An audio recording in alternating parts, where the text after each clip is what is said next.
Kecil bentuknya, besar manfaatnya. Mungkin istilah itu cocok ya untuk rempah yang satu ini. Yap, ketumbar.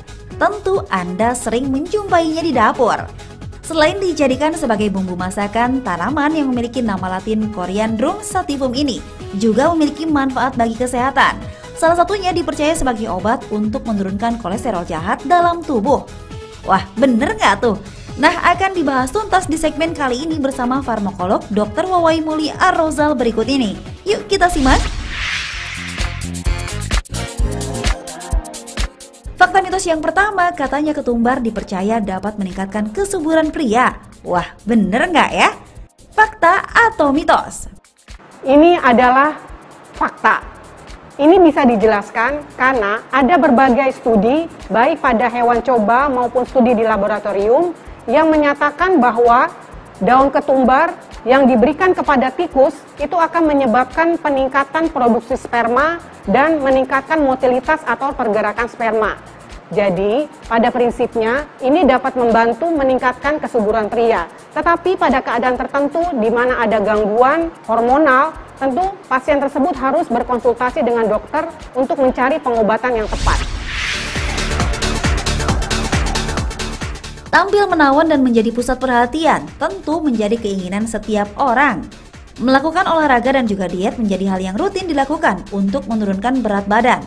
Tapi ada juga loh yang lebih memilih mengkonsumsi ketumbar karena katanya ketumbar dipercaya ampuh dapat menurunkan berat badan. Wah, bener nggak ya? Fakta atau mitos? Itu mitos. Banyak sekali mitos-mitos yang beredar di masyarakat bahwa berbagai daun herbal atau tumbuh-tumbuhan dapat menurunkan berat badan. Hal ini harus diwaspadai. Mengapa demikian? Karena yang paling utama dalam menurunkan berat badan, kita harus menjaga asupan gizi kita dengan makanan yang seimbang, dan yang lebih penting lagi, kita harus melakukan exercise atau olahraga yang teratur. Kolesterol merupakan lemak yang ada dalam tubuh, di mana kolesterol sendiri memiliki manfaat bagi tubuh. Salah satunya menjaga fungsi otak. Namun jika kolesterol dalam tubuh meningkat, tidak menutup kemungkinan akan mendatangkan penyakit serius. Salah satunya adalah stroke. Nah, fakta atau mitos ya kalau katanya ketumbar dipercaya dapat menurunkan kolesterol jahat pada tubuh. Yang ini adalah fakta. Hal ini bisa dijelaskan karena di dalam kandungan yang terdapat di dalam baik itu daun ketumbar maupun biji ketumbar mengandung zat-zat aktif yang dapat menurunkan kadar kolesterol jahat. Dalam hal ini adalah menurunkan trigliserida dan menurunkan LDL. Ini bisa dijelaskan karena daun ketumbar ataupun biji ketumbar dapat menyebabkan peningkatan destruksi atau penghancuran kolesterol yang kemudian akan diekskresi melalui tinja. Cuaca sudah mulai tak menentu nih. Ayo jangan sampai sakit ya. Saat musim hujan datang, flu tentu bisa datang menyerang saat daya tahan tubuh sedang lemah. Istirahat yang cukup dan mengkonsumsi obat menjadi hal yang perlu dilakukan. Fakta atau mitos kalau katanya ketumbar dapat digunakan untuk mengobati batuk dan pilek? Yang ini bisa dibilang fakta. Mengapa demikian? Batuk, pilek lebih sering disebabkan oleh virus. Kita tahu bahwa virus dapat sembuh sendiri dengan mengandalkan daya tahan tubuh kita. Daun ketumbar ataupun biji ketumbar mampu meningkatkan memodulasi daya tahan tubuh kita sehingga kita menjadi lebih cepat sembuh dan sukar untuk terinfeksi virus untuk berikutnya. Anemia merupakan kondisi ketika jumlah sel darah merah lebih rendah dari jumlah normal. Pusing, mudah lelah dan sesak nafas seringkali dialami oleh orang dengan anemia. Selain mengkonsumsi obat, ada juga loh yang mencoba mengkonsumsi ramuan tradisional, salah satunya adalah ketumbar. Karena katanya ketumbar dipercaya mencegah anemia.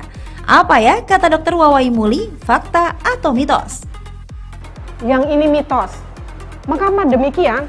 Meskipun di dalam daun ketumbar ataupun di dalam biji ketumbar terkandung banyak Fe atau zat besi, tetapi kandungannya hanya sedikit, tidak cukup untuk memenuhi kebutuhan zat besi di dalam tubuh. Kita menganjurkan bila pada orang-orang yang membutuhkan Fe yang cukup tinggi, bisa dikonsumsi oleh sayur-sayuran atau buah-buahan atau protein hewani yang lebih banyak mengandung zat Fe dibandingkan dengan daun ketumbar. Fakta mitos selanjutnya katanya mengkonsumsi ketumbar berlebih dapat menyebabkan gangguan pada ginjal. Wah, mengkonsumsi sesuatu berlebihan memang tak ada baiknya bagi kesehatan. Tapi, fakta atau mitos ya dok? Yang ini fakta. Kita harus waspadai bahwa meskipun dilaporkan bahwa tanaman herbal cukup aman, tetapi bila dikonsumsi dalam jumlah berlebih dengan dosis yang tinggi dan dalam jangka waktu yang panjang, maka ginjal kita akan menjadi sulit untuk mengeluarkan metabolit atau zat-zat yang dikeluarkan dari hasil metabolisme ketumbar tersebut.